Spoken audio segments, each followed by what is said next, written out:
Alzó la vista hacia el rostro gigantesco. 40 años había tardado en entender la sonrisa que se ocultaba tras el bigote negro. Qué malentendido tan cruel e innecesario. Qué exilio tan obcecado se había impuesto a sí mismo de aquel pecho amoroso. 2 lágrimas perfumadas de ginebra le rodaron por la nariz. Pero todo había acabado bien. La lucha había concluido. Se había vencido a sí mismo. Amaba al hermano mayor. ¿Qué tal? Bueno, bienvenidos al Ateneo. Yo soy Carla Valdespino Vargas y yo haré una reflexión sobre esta pregunta: ¿eres masa o eres revolución? Que es el tema que nos atañe en esta segunda edición del Ateneo. Y lo voy a hacer a través de la literatura y específicamente a través del texto de George Orwell, 1984, que son justamente las palabras que les acabo de leer. Y pues bueno, es el final, lo que les leí es el final de la novela. Es un final triste después de una serie mm, de acontecimientos que pareciera ser que van a dan luz a un nuevo mundo. Sin embargo, esto no sucede. Ahorita voy a explicarles qué es lo que sucede en 1984, pero antes quisiera hablarles un poco eh, sobre el género distópico. Bueno, eh, quién fue, bueno, y mucho antes, explicarles quién fue George Orwell. Bueno, él es un británico, bueno, un escritor británico que nació en la India en 1903 y muere en Londres en 1950. Su nombre verdadero es Eric Arthur Blair y él es periodista, ¿no? Principalmente su actividad, su profesión es ser periodista. Otra de las grandes novelas de George Orwell es La Rebelión de la Granja, que la escribe en 1945. En 1984 es la última novela de George Orwell y es publicada en 1949.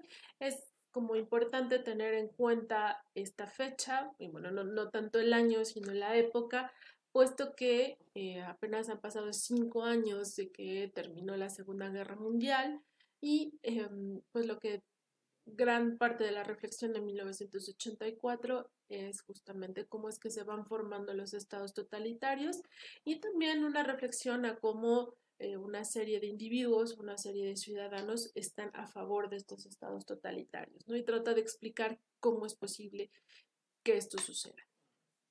Bien, 1984 pertenece eh, a un género literario que algunos lo conocen como la literatura antiutópica y algunos otros lo conocen como la literatura distópica.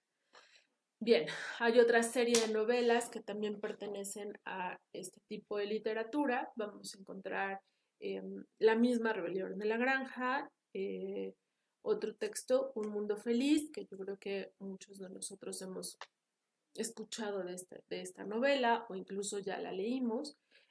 Fue escrita en 1932 por Aldous Huxley. Otra novela es Fahrenheit 451 de Ray Bradbury. Otra novela, El cuento de la criada de Margaret Atwood. Que bueno, dicho sea de paso, esta novela ha sido llevada a la televisión a través de una serie que ya lleva como bastantes temporadas. Me parece una serie interesante, es como que creo que vale la pena verla, ¿no? Y otra gran novela, y bueno, no es una novela, es un cómic, que es V de Vendetta, que fue escrito por Alan Moore, y el dibujo, es decir, la ilustración, se llevó a cabo por David Lyons. Eh, bueno, un dato interesante de V de Vendetta es que primero se ideó para un diario británico y el diario británico cerró en 1984, ¿no? Justamente en la fecha de esta novela que estamos ya comentando. Creo que todos estamos como mucho más familiarizados con V de Vendetta por la película, ¿no? Que al menos en México se le denominó V de Venganza, ¿no? Entonces ya más o menos como que nos vamos dando cuenta de qué van esta literatura o la literatura distópica o antiutópica. Para tener un poco más claro por qué es antiutópico, quizás tendríamos que recordar un poco qué es lo utópico. Y pues bueno, las novelas utópicas o la literatura utópica tienen su inicio en esta novela de Tomás Moro que justamente se llama Utopía.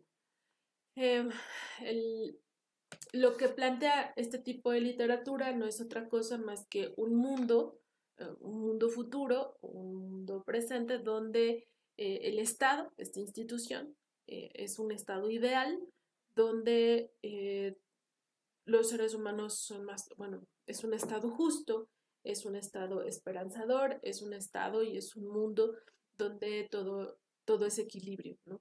Donde los individuos son libres, donde los individuos tienen una responsabilidad y una conciencia social eh, muy fuerte, ¿no? Podremos decir como muy a grandes rasgos que de esto se tratan las novelas utópicas. Las novelas antiutópicas, pues obviamente es lo contrario. También vamos a tener sociedades futuras, pero estas sociedades futuras van a principalmente van a tener características negativas y lo más importante de este tipo de novelas es que estas características negativas van a ser las causantes de una alienación humana o el término en alemán que sería la Gleichschaltung, ¿no? Entonces, vamos a tener un futuro alienante, sin libertad. Los seres humanos no van a ser libres y la estabilidad social no va a estar garantizada por una toma de conciencia, como lo es en la literatura utópica, sino va a estar garantizada por una manipulación principalmente psicológica de los individuos, incluso podríamos encontrar una manipulación militar, ¿no? Ya en ciertos textos. Entonces vamos a tener una pérdida de la individualidad y por lo tanto una pérdida de una expresión. Es una sociedad, o estas sociedades que se plantean en este tipo de novelas son sociedades controladas totalitariamente. Entonces, en 1984, como uno de los grandes ejemplos de la literatura distópica, pues nos vamos a encontrar justamente con este tipo de planteamientos, ¿no? O con este tipo de reflexiones. Pero lo interesante de estas novelas distópicas es que algunos de sus personajes, como lo es el caso de V de Vendetta, algunos de estos personajes van a estar extrañamente, como van a tener como una conciencia de la libertad, ciertas acciones o ciertas situaciones que se van llevando, que se van desarrollando a lo largo de la historia, los van llevando a esta toma de conciencia para propiciar una rebelión, ¿no? Entonces también a la par de que vamos a tener estados totalitarios, vamos a tener una rebelión de ciertos individuos hacia estos estados totalitarios, ¿no?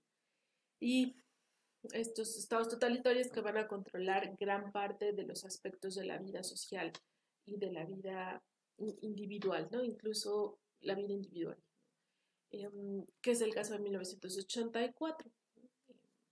No solo se controla a las sociedades, sino se controla qué se hace adentro de las casas, ¿no? A través de una pantalla.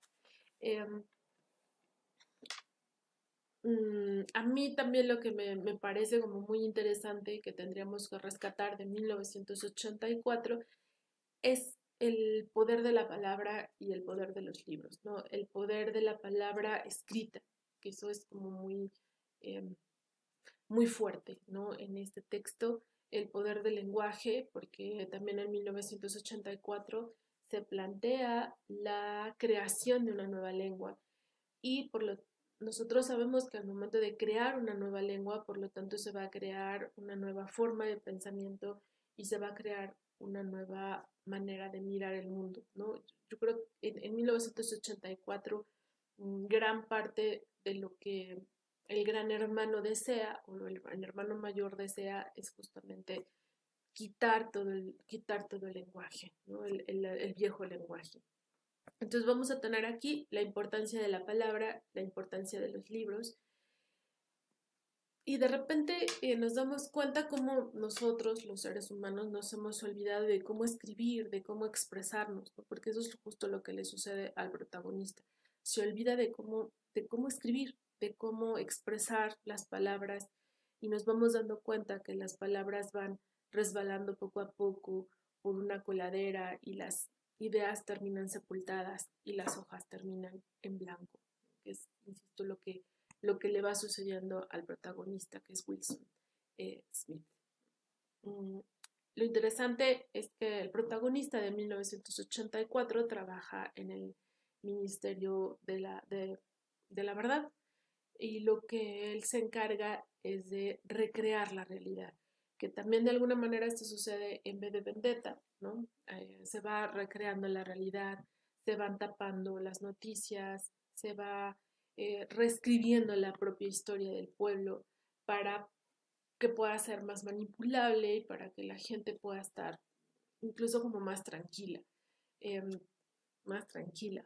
Eh, y también lo interesante en 1984, lo interesante y lo triste al mismo tiempo, y lo que es justamente lo que tendría que llevarnos a, a contestar esta pregunta de si eres masa o eres revolución, es que el personaje, bueno, se enamora de Julia, y Julia también de alguna manera está como cuestionando el sistema. Aquí también vamos adelantando algo, como la masa es aquella que no cuestiona tanto el sistema, mientras que la revolución cuestiona el sistema. Y aquí cabe la reflexión a partir de lo que le sucede a tanto a Julia como al protagonista, Smith. Ambos, una vez que se identifican como aquellos que cuestionan al sistema, se integran a la hermandad, ¿no? Y como la hermandad se supone que es esta organización que está en contra del sistema y que va a rebelarse en contra del sistema, pero finalmente se dan cuenta que la hermandad también es parte del poder, ¿no? Entonces, como a veces la revolución también puede ser parte del poder, o puede ser un camino para una válvula de escape para cierto sector de la sociedad. Bien, como se darán cuenta, hay muchísimos temas que se pueden tocar, o muchos temas que nos pueden llevar a una reflexión, y en la próxima cápsula pues vamos justamente a comentar y a tratar, repito, de responder ¿eres masa o eres revolución? A partir de lo que sucede en 1984, pero no solo lo que sucede en 1984, nos vamos a guiar también a partir de Zygmunt Bauman con este libro de Modernidad Líquida, que nos puede llevar a una reflexión de lo que sería la sociedad, y también quizás va a ser un poco extraño hacer dialogar a Zygmunt Bauman con María Zambrano, quien también hace una reflexión sobre las masas. Y bien, pues con esto terminamos esta primera cápsula, que es una cápsula introductoria, y en la siguiente cápsula pues ya daremos una respuesta. Gracias y bienvenidos al Ateneo, segunda versión.